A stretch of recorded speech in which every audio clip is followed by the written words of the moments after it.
Pranam Jai Jinendra. So today is 23rd class of Tirthankar Charitra. And we are going to start with the 5th Tirthankar Bhagwan, Prasumtinath. So the first 22 classes, we saw the first 4 Tirthankar Bhagwan Jivan Charitra. So in this class, we will talk about the 5th Tirthankar Bhagwan. So, just before we start, all this, ये जो भी जीवन चरित्र है तीर्थंकर भगवान का, तो ये हमने त्रिसष्टि सला का पुरुष चरित्र जो कलिकाल सर्वज्ञ हेमचंद्राचार्य ने रचा है, तो उससे हमने लिया है। तो कलिकाल सर्वज्ञ हेमचंद्राचार्य ने आज से क्लोज टू 850 इयर्स पहले ये त्रिसष्टि सला का पुरुष चरित्र का सर्जन किया था। तो उसमें ऑल द त्रिसष्टि मतलब 63, तो उसमें 24 तीर्थंकर, 12 चक्रवर्ती, 9 वासुदेव, 9 प्रति वासुदेव, तो वो सभी का उनका जीवन चरित्र आता है। तो उसमें से वी जस्ट टुक द 24 तीर्थंकर जीवन चरित्र। तो उसमें ये त्रिसष्टि सला का पुरुष चरित्र में जो अपने मेन तीर्थंकर भगवान है, मेन मतलब जो हम ज्यादा सभी जगह दिखाई देते हैं, जो भी देरासर में, जैसे आदिनाथ भगवान है, फिर उसके बाद शांतिनाथ है, नेमिनाथ है, पार्श्वनाथ है। तो वो सब का जीवन चरित्र काफी डिटेल में है। तो जो 5 या 6 तीर्थंकर भगवान का जीवन चरित्र बहुत डिटेल में है, उसमें जैसे पहले आदिनाथ भगवान का हमने देखा, तो उसमें 13 भव थे। तो उसके बाद शांतिनाथ भगवान के 11 भव का वर्णन आता है, पार्श्वनाथ भगवान के भी 10-11 भव का वर्णन आता है, भगवान महावीर के तो 27 भव का वर्णन आता है। तो ऐसा करके वो काफी डिटेल में है। पर बाकी जो तीर्थंकर परमात्मा है, वो सभी उनके 3 या 4 भव मैक्सिमम है वो। तो इसलिए थोड़ा बाकी सब तीर्थंकर भगवान का थोड़ा शॉर्ट में डिस्क्रिप्शन है, but that is the only aadhaar. अभी हमारे लिए वही ग्रंथ हमारे लिए आधार है। कहीं और ये तीर्थंकर चरित्र का इतना डिटेल में वर्णन नहीं है। तो सबसे ज्यादा ये वर्णन त्रिसष्टि सला का पुरुष चरित्र में है, और वो भी अपने आगम शास्त्रों से ही लिया है। जो कलिकाल सर्वज्ञ ने जो लिया है वो आगम शास्त्रों से लिया है, पर अभी काफी सारे आगम शास्त्र अपने नष्ट हो गए। If you know the history, पहले अपने पास 84 आगम्स थे। जब देवर्षि गणि समाश्रमण ने आज से 1000 इयर्स पहले जब सभी आगम को लिखना शुरू किया, तब उस समय 84 आगम्स की रचना की थी। और अभी काल के प्रभाव से भी ओनली है 45 आगम्स, और 45 आगम्स में भी काफी कुछ नष्ट हो गया है। मतलब वी हैव 45 आगम्स ऑन पेपर, पर काफी सारे चीज उसमें से नष्ट हो गए। तो इसलिए अभी जो अपने पास है थोड़ा लिमिटेड है, पर अपना जो बेस्ट आधार है तीर्थंकर चरित्र का है वो है त्रिसष्टि सला का पुरुष चरित्र। तो उसमें से मैंने ये डायरेक्ट लिया है, त्रिसष्टि सला का पुरुष चरित्र। तो वी गेट द बेस्ट और सबसे डिटेल इंफॉर्मेशन ऑफ दिस भगवान का जीवन चरित्र। तो लास्ट क्लास में हमने जम्बूद्वीप के बारे में देखा। वी वर टॉकिंग ऑन मध्यलोक।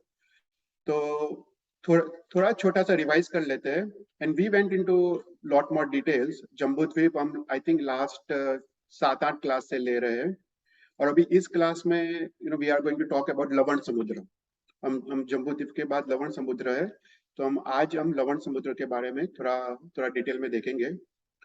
पर ये पूरा जो मध्यलोक है, तो मध्यलोक टोटल 45 लाख योजन है, राइट। तो 45 लाख योजन वो पूरा मध्यलोक है, और उसमें से ही कोई भी जीव मोक्ष में जा सकता है। कोई भी मनुष्य ये मध्यलोक से मोक्ष में जा सकता है।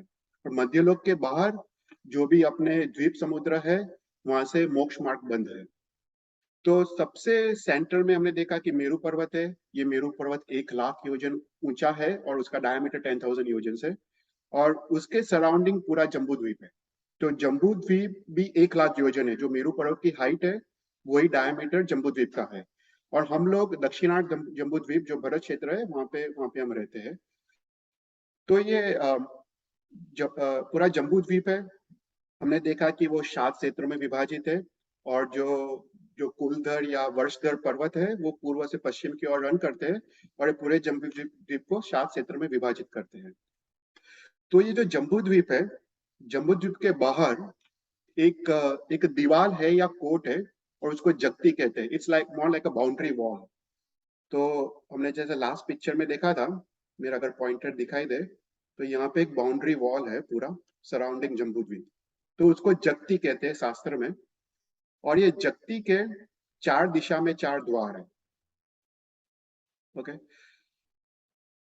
तो हम ब्रीफली रिवाइज कर देते हैं, लास्ट टाइम हमने हमने क्या क्या देखा था। तो ये जगती के चार दिशा में चार द्वार है। तो पूर्व में विजय द्वार, दक्षिण में विजयवंत द्वार, पश्चिम में जयंत और उत्तर में अपराजित द्वार। तो एक इंटरेस्टिंग फैक्ट ऐसा है कि जब भगवान के समोसरण की रचना होती है तो भगवान के तीन गढ़ होते हैं। और जो उसमें जो सबसे ऊपर वाला जो गढ़ है, जो पूरा रत्नमय गढ़ है, वो उसमें चार दिशा में चार द्वार होते हैं। और वो जो चार द्वार होते हैं समोसरण के, उसके जो द्वारपाल होते हैं वो यही देव होते हैं। तो तो यहाँ पे जो जम्बू द्वीप के चार द्वार के जो अधिष्ठायक देव है वो सेम नाम के हैं, विजय देव, विजयंत, जयंत देव और फिर लास्ट में अपराजित देव। तो ये चार जो देव है वही देव समोसरण में वो द्वारपाल के रूप में वहां पे आते हैं। तो ये जो चार द्वार है जो, और ये जगती है, तो उसके जो चार अधिष्ठायक देव है वो बेसिकली जम्बूद्वीप का रक्षण करते हैं। कोई कोई नेचुरल कैलामिटीज से या फिर कोई कोई और फैक्टर से, पर ऐसा शास्त्र में लिखा गया है कि ये जम्बूद्वीप के लिए द्वारपाल की तरह है। They protect the Jambudvipa from from even from from the Lavan Samudra. लवण समुद्र में भी कभी कभी तूफान आते हैं, तो वो सब ये चार देव जम्बूद्वीप का रक्षण करते हैं। तो हमने जगती के बारे में लास्ट टाइम थोड़ा देखा था कि ये जो जगती है वो वज्र रत्न की बनी है। वज्र रत्न मतलब आयन, मोस्टली ये आयन है उसमें। और अ, ये जो जगती है वो उसकी हाइट 8 योजन से, ओके 8 योजन, एक योजन मतलब 8 माइल्स, सो 8 योजन मतलब क्लोज टू 64 माइल्स वो उसकी हाइट है। और उसका जो बेस है वो 12 योजन है। जो सम भूतल भूमि में जो बेस है वो 12 योजन है। मिडल में 8 योजन थिक है और सबसे ऊपर 4 योजन वो थिक है। तो सबसे ऊपर का जो पार्ट है जगती का, जो 4 योजन है, वो उसमें तीन चीज है। सेंटर में एक वेदिका है, ओके, वो 500 धनुष्य की है। और आजू बाजू वन खंड है, वन खंड मतलब फॉरेस्ट। तो ये 2 योजन माइनस 250 धनुष्य इसका विड्थ है, ये वन खंडों का। तो शास्त्र में ये जगती का थोड़ा थोड़ा डिस्क्रिप्शन आता है लोक सार में। तो ये जो वेदिका है वो वेदिका रत्नमय वृक्षों से बनी है। वो पृथ्वी का है, जैसे हमने जम्बू जम्बू वृक्ष के बारे में देखा था। तो जम्बू वृक्ष वो पृथ्वी का है, रत्नमय है। ऐसे ही ये वेदिका में जो भी वृक्ष है वो सभी रत्नमय है। ओके, और ये वेदिका बहुत ब्यूटीफुल है। वो काफी देव देवी यहाँ पे आते जाते रहते हैं, अपनी अपनी क्रीड़ा के लिए भी यहाँ पे आते हैं। और यहाँ पे जगह जगह पर सरोवर है। वो सरोवर का पानी भी अत्यंत मीठा है, इक्सु रस, शेरडी के रस जैसा मीठा है। और यहाँ पे काफी सारे छोटे छोटे पहाड़ है, और पहाड़ के शिखर पे देवताओं के प्रसाद है। और यहाँ पे काफी पद्म रत्नमय पद्म मतलब पद्म कमल है, तो इसलिए इसका नाम पद्मवर वेदिका भी है। कहने का इन शॉर्ट कि this is very beautiful place, और यहाँ पे देवी देवता यहाँ पे आते जाते रहते हैं। और उसके बाहर जो वन खंड है वो पूरा वनस्पति काय का जीव है, जो नॉर्मल ट्रीज है ये दोनों। और तो वन खंड है। और उसके बाद हमने देखा था लास्ट टाइम कि सेंटर में ये जो जगती है, जगती के तुम टोटल उसका हाइट 8 योजन है। पर अगर 4 योजन ऊपर जाओ तो यहाँ पे एक बालकनी जैसा आता है, उसको झरुका कहते हैं। और ये झरुका बाहर की तरफ, लवण समुद्र की तरफ, वो 500 धनुष्य बाहर की तरफ रहता है। हमने कभी स्काई वॉक किया हो तो उसके जैसा है ये पूरा लवण समुद्र को, ये बालकनी बाहर की तरफ खुलता है। फिर उसके बाद हमने जगती के बारे में देखा, और उसके बाद हमने लास्ट क्लास में हमने हमने अंतर्द्वीपों के बारे में देखा। तो हमने देखा कि जो शिखरी पर्वत है और जो लघु हिमवंत पर्वत है जम्बू द्वीप में, उसके दोनों ओर अ, ये चेन ऑफ आइलैंड्स है। ओके, तो ऐसे 8 चेन ऑफ आइलैंड्स है। तो हर एक चेन ऑफ आइलैंड्स में there are 7 islands. So total 8 है। तो 8 टाइम्स 7 देर आर 56 आइलैंड्स, तो उसको 56 अंतर्द्वीप कहते हैं।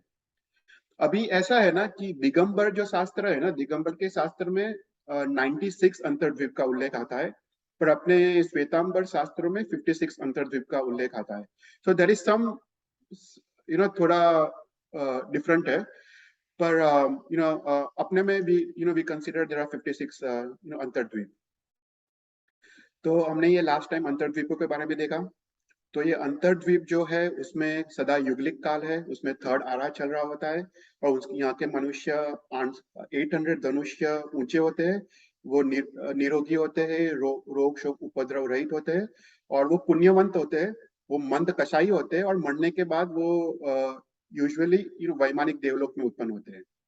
तो जो भी जीव उत्कृष्ट पुण्य करता है वो जनरली ऐसे युगलिक क्षेत्र में, इवन जम्बूद्वीप में जो अपने 6 युगलिक क्षेत्र है, हिमवंत, हरिणवंत, महाविदे आदि जो सॉरी नॉट महाविदे बट देवकुल, उत्तरकुल आदि जो युगलिक क्षेत्र है, और इवन अंतर्द्वीप वो जो युगलिक क्षेत्र है वहां पे उत्पन्न होते हैं.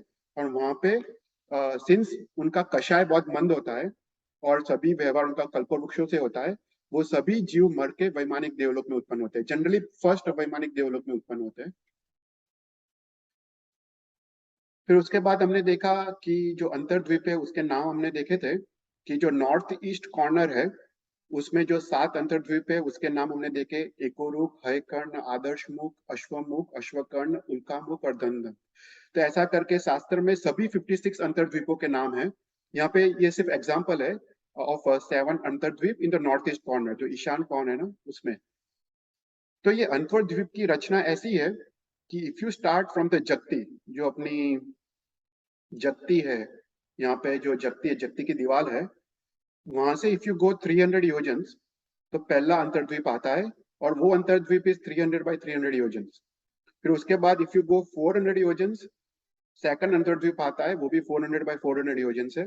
देन यू गो 500 योजन्स, उसके बाद 500 योजन्स बाई 500 योजन्स अंतर्द्वीप आता है. फिर यू गो 600 योजन्स, ऐसा करके 900 योजन्स तक.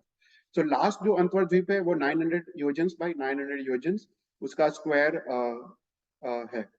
सो टोटल ये जो आइलैंड चेन है उसका डिस्टेंस शास्त्र में दिया गया है वो है 8400 योजन्स. सो इफ यू काउंट 300, तो ऐसा करके if you count, so total जो डिस्टेंस है आइलैंड चेन का वो 8400 योजन्स है.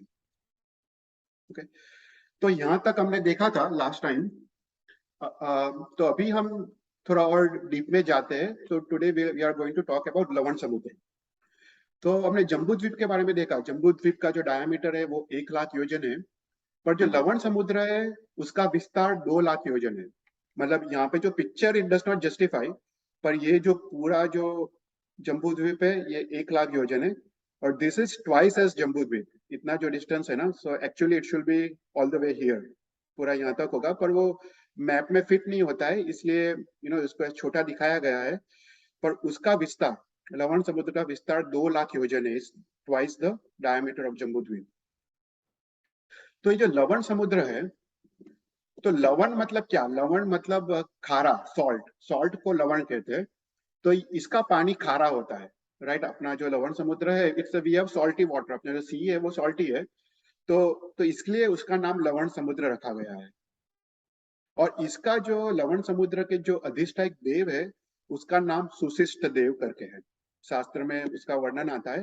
तो इसके हर एक, अपने में एक चीज याद रखने का कि हर एक जो स्ट्रक्चर्स है, जो भी अपने मेन स्ट्रक्चर्स है उसके अधिष्ठायक देव होते हैं.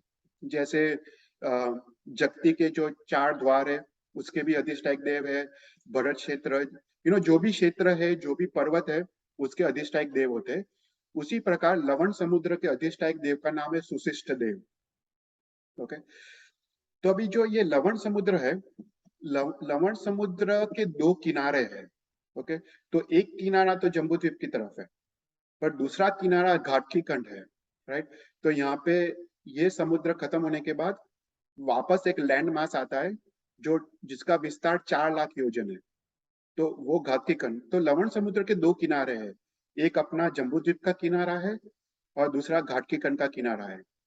जो जम्बूद्वीप का जो किनारा है उसको उसको अंतर किनारा बोलते हैं. ओके, बिकॉज इनसाइड है तो इसको अंतर किनारा बोलते हैं, और या अभ्यंतर किनारा. और जो घाटकी कंठ का जो किनारा है उसको बाह्य किनारा बोलते हैं. तो शास्त्र में जब भी अभ्यंतर किनारा की बात हो वो जम्बू द्वीप की तरफ है, और बाह्य किनारा की बात हो वो घाट की कंद की तरफ है।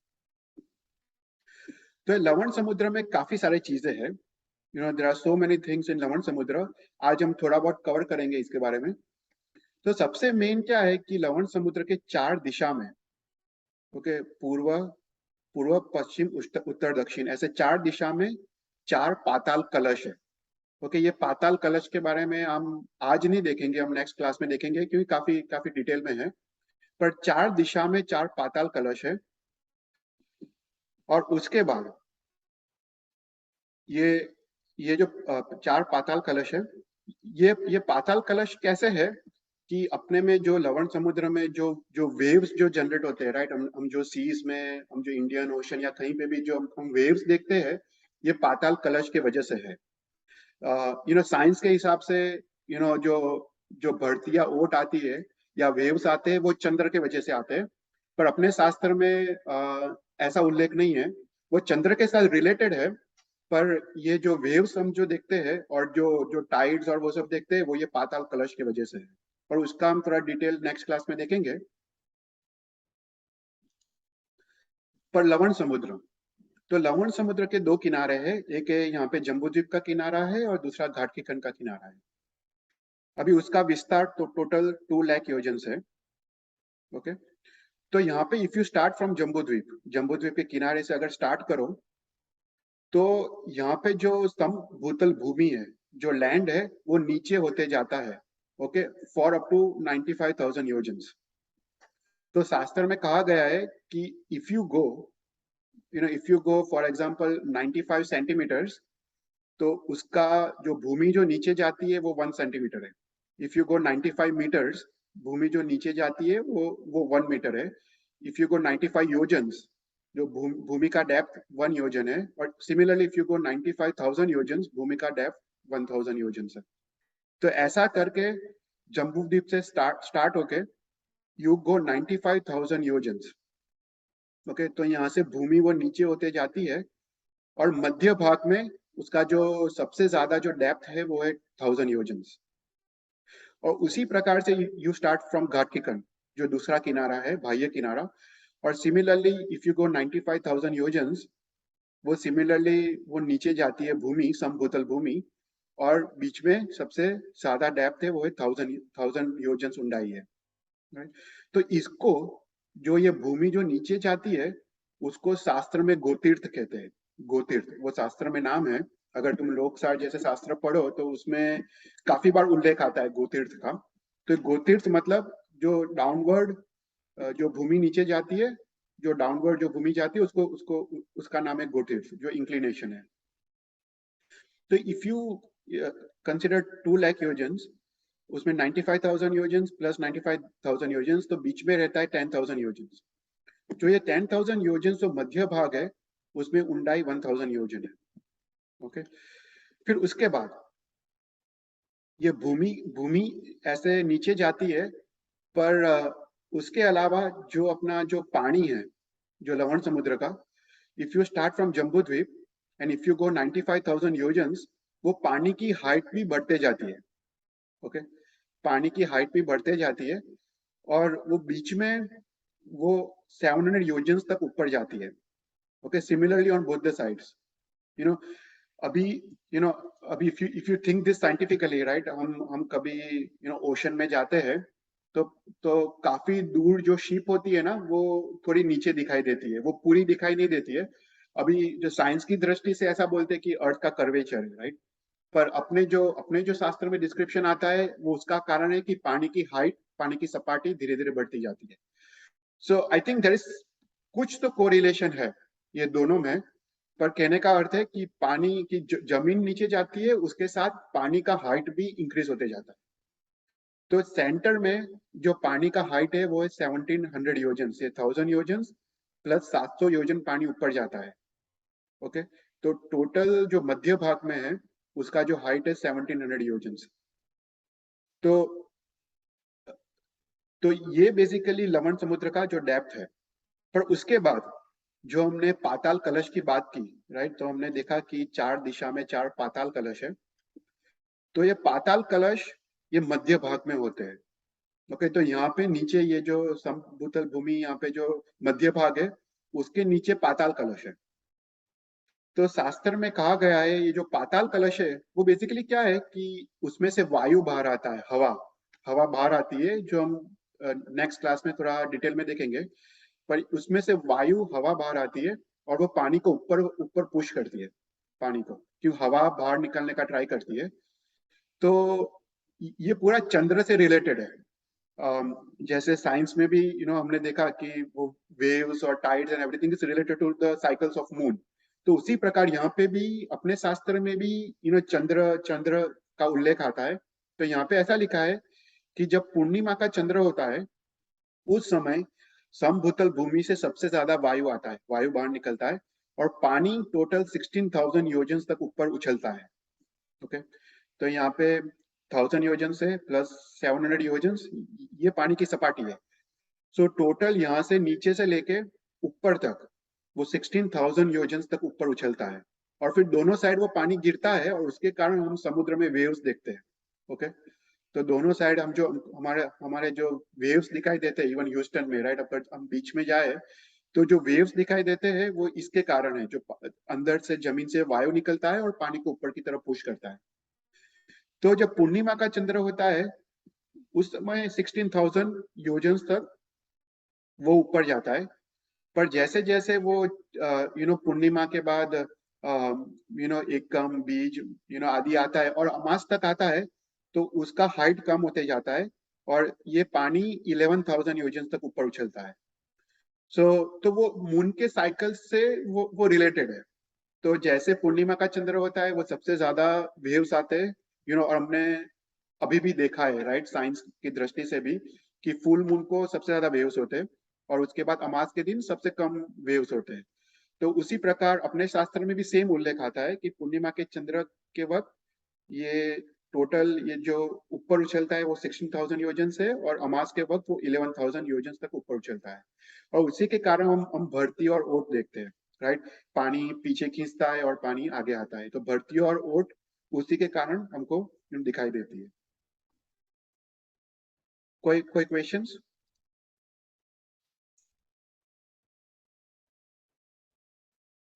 तो उसके बाद तो हमने देखा कि जो लवण समुद्र है, तो लवण समुद्र में बेसिकली चार दिशा में चार पाताल कलश है। हमने ये लवण समुद्र के बारे में देखा।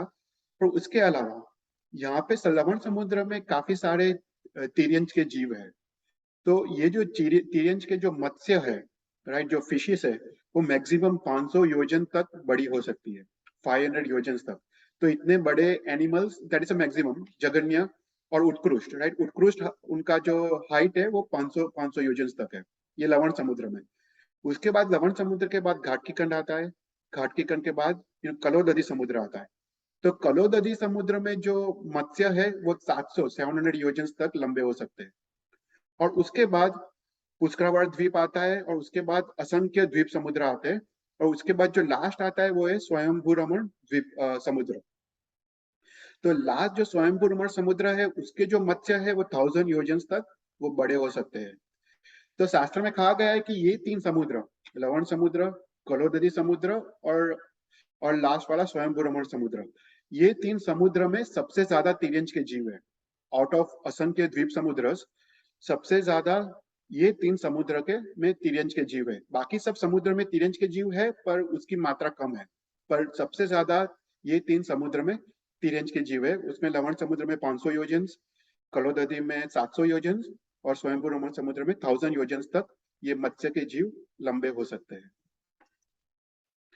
फिर उसके बाद जो चार दिशा में जो चार पाताल कलश है, वो पाताल कलश के बाजू में चार दिशा में चार पर्वत है।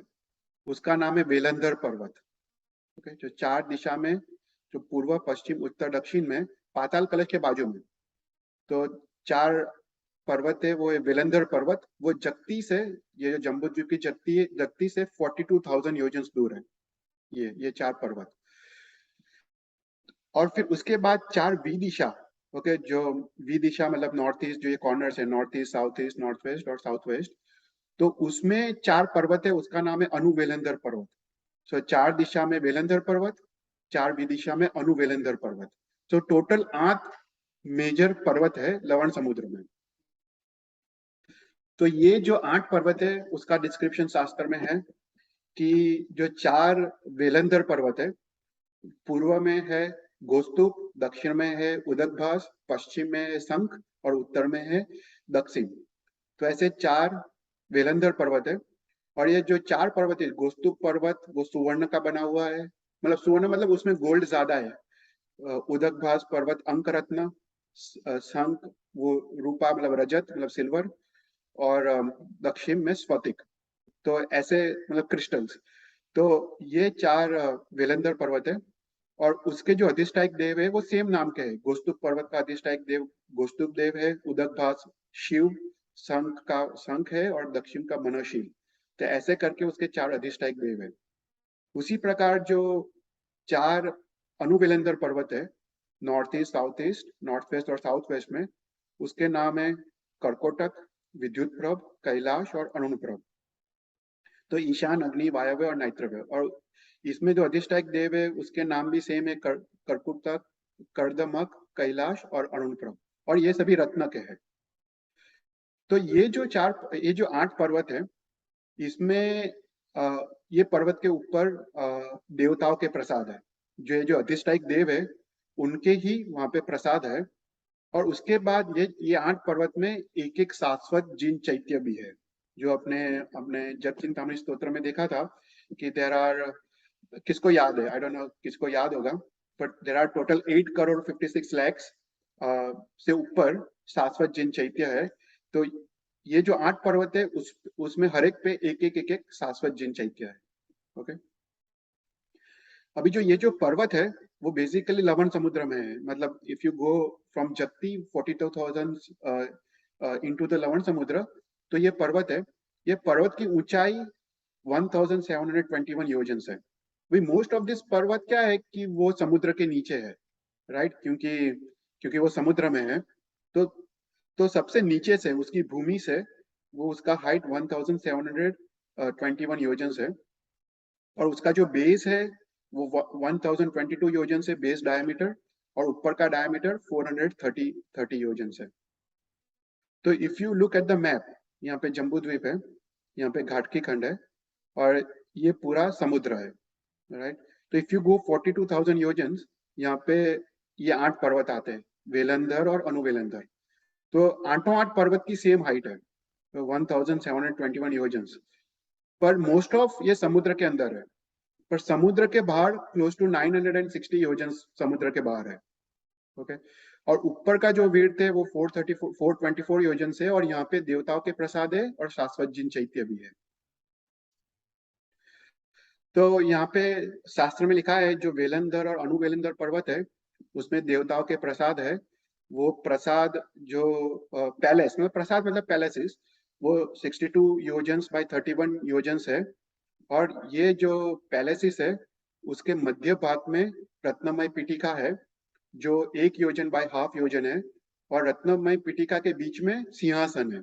ओके। जो जो गोष्ठुप देव के बैठने के लिए सिंहासन है। और सिंहासन के चारों ओर अन्य देवों के बैठने के लिए भद्रासन है।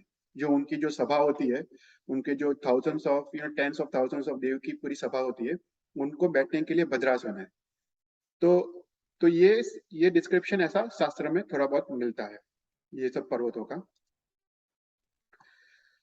तो हमने देखा कि 4 दिशा में 4 पाताल कलश है, 4 दिशा में 4 वेलंदर पर्वत है, और 4 विदिशा में अनुवेलंदर पर्वत है। तो उसके अलावा क्या है? तो उसके अलावा शास्त्र में लिखा गया है कि काफी और द्वीप है। पर मेजर जो द्वीप है उसका नाम है चंद्र द्वीप और सूर्य द्वीप। ओके। तो अभी if you think about Jambu Dvipa और लवण समुद्र, तो आपको पता होगा जम्बू द्वीप में 2 सूर्य और 2 चंद्र है, राइट? उसी प्रकार लवण समुद्र में 4 सूर्य और 4 चंद्र है। उसके बाद घाटकीकन में 12 सूर्य एंड 12 चंद्र, कलोदधी में 42 सूर्य 42 चंद्र, पुष्करावाड़ द्वीप में 72 सूर्य एंड 72 चंद्र। तो ऐसा करके पूरा अड़ी द्वीप में 132 सूर्य और 132 चंद्र है। तो उसमें जो लवण समुद्र, जो जम्बू द्वीप है, लवण समुद्र है, और जो घाटकी खंड है, उसके जो सूर्य और चंद्र है, और उसके सूर्य और चंद्र के जो अधिष्ठायक देव है, वो यहाँ पे रहते हैं, सूर्य द्वीप और चंद्र द्वीप। तो ये जो सूर्य द्वीप है यहाँ पे, ये चंद्र द्वीप है, सूर्य द्वीप है। तो यहाँ पे ये जो देव के प्रसाद है बेसिकली, तो यहाँ पे जो आइलैंड्स है वहां पे वो देवताओं के प्रसाद है। तो ये एक मैप है जिसमें लिखा गया है कि टोटल देर आर 12 सूर्य एंड 12 चंद्र द्वीप, मतलब आइलैंड्स। टोटल 12 चंद्र द्वीप आइलैंड्स, 12 सूर्य द्वीप आइलैंड्स, और एक और आइलैंड है उसका नाम है गौतम द्वीप। ओके, तो यहाँ पे ऐसा है कि जम्बू द्वीप है, जम्बू द्वीप के बाहर लवण समुद्र है। तो लवण समुद्र के पूर्व में जो आइलैंड्स है वो सब चंद्र द्वीप है। ये जो पूर्व में जो आइलैंड्स है ना वो सब चंद्र द्वीप है, और पश्चिम में जो आइलैंड्स है वो सब सूर्य द्वीप है। और सूर्य द्वीप के बीच में एक एक और द्वीप है जिसका नाम है गौतम द्वीप। ओके, तो यहाँ पे जो जो गौतम द्वीप है, जो जो आइलैंड है जो सूर्य द्वीप के बीच में है, वो आइलैंड पे जो लवण समुद्र के जो अधिष्ठायक देव है, सुशिष्ट देव, उसका प्रसाद है वो गौतम द्वीप में। और ये जम्बू द्वीप की जत्ती से 12,000 योजन दूर है। ओके, वो पश्चिम में है लवण समुद्र में, पर जम्बू द्वीप की जत्ती से 12,000 योजन दूर जाए तो गौतम द्वीप आता है, और उसमें सुशिष्ट देव का प्रसाद है। उसके बाद जो चंद्र द्वीप है, वो जम्बू द्वीप की जत्ती से अगेन 12,000 योजन दूर है, वो पूर्व में है। उसमें 4 चंद्र द्वीप है। ओके, तो आउट ऑफ 12,000 योजन दूर देर आर 4 चंद्र द्वीप, और उसमें 2 जम्बू द्वीप के चंद्र और 2 लवण समुद्र के जो जो चंद्र है, उसके जो अधिष्ठायक देव है उसके प्रसाद है। ओके, फिर उसके बाद पश्चिम में 4 सूर्य द्वीप है, उसमें भी दो दो जम्बू द्वीप के सूर्य और 2 लवण समुद्र के सूर्य है, उनके देवताओं के प्रसाद है। उसके बाद आउट ऑफ 12, यू नो, ये 4 और 4 यहाँ पे हो गए, एंड दिस आर लाइक 12,000 योजन फ्रॉम फ्रॉम जम्बू द्वीप। बट सिमिलरली घाटकी कंड से अगर तुम कैलकुलेट करो, तो घाटकी कंड के जो जो किनारा है वहां से 12,000 योजन दूर अनदर 8 चंद्र द्वीप है और अनदर 8 सूर्य द्वीप है। और यहाँ पे जो घाटकी कंड के चंद्र है और घाटकी कंड के सूर्य है, वहाँ के यहाँ के देवताओं के प्रसाद वहां पे है। सो टोटल कितने हैं? एक गौतम द्वीप, 12 चंद्र द्वीप और 12 सूर्य द्वीप। और उसके अलावा क्या है? तो उसके अलावा 3 तीर्थ द्वीप है। ओके, तो अभी हमने स्नात्र पूजा की बात की, तो स्नात्र पूजा में इसका उल्लेख आता है, यू नो, सूर्य सांबरी ने संचरिया, मागत वरदा में चलिया, पद्मत्र गंगा आवे, निर्मल जल कलशा भरावे। तो ये जो तीर्थ है, मागध, वरदाम और प्रभास, तो वो ये तीर्थों का जो तीर्थ द्वीप है, मतलब आइलैंड है, ये आइलैंड पे तीर्थ, शाश्वत जिन चैत्य है, तो उसका उल्लेख स्नात्र पूजा में आता है। तो इफ यू सी भरत क्षेत्र, जो भरत क्षेत्र के दक्षिण में तुम जाओ ना, तो हमने देखा था, ये भरत क्षेत्र के बारे में काफी डिटेल में देखा था, पर जहाँ पे गंगा नदी लवण समुद्र में मिलती है, वहां से तुम 12 योजन दक्षिण में जाओ तो मागध तीर्थ आता है। सिमिलरली ये सिंधु नदी जग यहाँ पे जगती है, जगती के बाद 12 योजन जाओ तो प्रभास तीर्थ आता है। और उसके बाद सेंटर में यहाँ पे अपना अपना द्वार है, जगती का द्वार, विजयवन द्वार है, उसके 12 योजन दूर जाओ तो वरदाम तीर्थ आता है। तो ये 3 तीर्थ, ये 3 तीर्थ शाश्वत तीर्थ है, और यहाँ पे शाश्वत जिन चैत्य है। और जब भगवान का स्नात्र पूजा होता है, तब अच्युत इंद्र, जो 12 देवलोक के इंद्र, जब आदेश देते हैं, तब अन्य जो अभियोगिक देवता होते हैं वो यहाँ पे जाते हैं, और यहाँ से काफी सारे औषधि लेके आते हैं स्नात्र के लिए। तो उसका वर्णन स्नात्र पूजा में आता है, मागध, वरदाम और प्रभास तीर्थ। और दूसरा कि चक्रवर्ती जब ये भरत क्षेत्र के 6 खंड जीतता है, तब उस समय ये 3 आइलैंड को भी जीत लेता है। तो ये 3 आइलैंड्स भी चक्रवर्ती के 6 खंड में शामिल होते हैं बेसिकली। ओके, तो लवण समुद्र में क्या क्या है? हमने देखा 56 अंतर्द्वीप है, एक गौतम द्वीप है, 12 चंद्र द्वीप है, 12 सूर्य द्वीप है। चाल पाताल कलश है जिसके बारे में हम नेक्स्ट टाइम थोड़ा देखेंगे। उसके बाद लघु पाताल कलश भी हम नेक्स्ट टाइम देखेंगे। 4 वेलंदर पर्वत, 4 अनुवेलंदर पर्वत, 6 तीर्थ। 3 तीर्थ वो भरत क्षेत्र के दक्षिण में है। उसी प्रकार ऐरावत क्षेत्र के उत्तर में भी ये सेम तीर्थ है, सेम नाम वाले वरदाम, प्रभास और मागध, वो ऐरावत क्षेत्र के उत्तर में है, बट सिमिलर स्ट्रक्चर है। तो टोटल 6 तीर्थ है। उसके बाद 2 गोतीर्थ। गोतीर्थ हमने देखा, गोतीर्थ मतलब जो जो नीचे जाता है भूमि, जो 1000 योजन तक लवण समुद्र में, उसको गोतीर्थ कहते हैं। तो 2 गोतीर्थ है। लवण समुद्र में 4 सूर्य है, 4 चंद्र है, 112 नक्षत्र है, 352 ग्रह है और 2,67,900 कोड़ा कोड़ी तारा स्टार्स है। तो ये सब लवण समुद्र में है। तो इतना डिस्क्रिप्शन लवण समुद्र में है। और नेक्स्ट टाइम हम थोड़ा और डिटेल बात करेंगे लवण समुद्र में, एंड विल टॉक अबाउट पाताल कलश। वो थोड़ा थोड़ा डिटेल में टॉपिक है, इसलिए हम थोड़ा नेक्स्ट टाइम लेंगे। पर कोई क्वेश्चंस, एनी क्वेश्चंस ऑन